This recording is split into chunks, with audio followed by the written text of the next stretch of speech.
زندگی کا اصل مقصد سمجھنا اتنا آسان نہیں ہوتا۔ انسان زندگی کے روحانی سفر میں سکون کی تلاش کے لیے بھاگ دوڑ کرتا ہے، مگر وہ سکون، وہ قرار کہیں نہیں ملتا۔ اس دنیا کے شور میں دل کا سناٹا بڑھتا جاتا ہے۔ یہ جو زندگی کا سفر ہے، یہ صرف جسمانی نہیں بلکہ روحانی سفر بھی ہے۔ ایک ایسا سفر جو ظاہری آنکھوں سے نظر نہیں آتا مگر دل کی آنکھ اسے محسوس کرتی ہے۔ ہر قدم جو ہم اٹھاتے ہیں وہ ہمیں اپنے من کے قریب لے جاتا ہے، اپنے اندر کے قریب لے جاتا ہے۔ ہر چیلنج ہمیں اپنے رب کی طرف رجوع کرنے کا ایک موقع دیتا ہے۔ انسان کتنا بکھرا ہوا ہے، اپنے آپ سے دور، دوسروں سے کٹا ہوا، مگر اس روحانی سفر کا آغاز تب ہوتا ہے جب انسان اپنی شکستہ روح کو سمیٹنا شروع کرتا ہے۔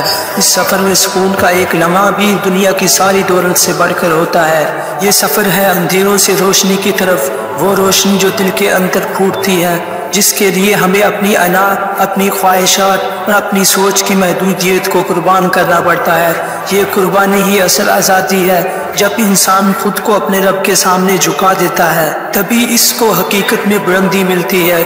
ہر رات جب خاموشی چھا جاتی ہے، جب دنیا سوتی ہے، تب ایک مسافر جاگتا ہے، اپنی تنہائی میں اپنے رب سے باتیں کرتا ہے۔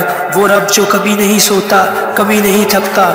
وہ مسافر جانتا ہے اس کا ہر آنسو، ہر دعا سنی جا رہی ہے۔ اسی یقین کے ساتھ وہ اپنے سفر کو جاری رکھتا ہے۔ یہ سفر آسان نہیں ہے، راہیں کٹھن ہیں، قدم بھاری ہیں، مگر ایک روشنی، ایک امید ہمیں چلنے کا حوصلہ دیتی ہے، وہ امید جو اللہ کی ذات سے جڑی ہے۔ اگر ہم اپنے دل کو اس کی محبت سے رنگ دیں تو یہ سفر بھی میٹھا ہو جاتا ہے۔ ہر درد میں ایک نیا راز کھلتا ہے، ہر زخم سے ایک نیا سبق ملتا ہے۔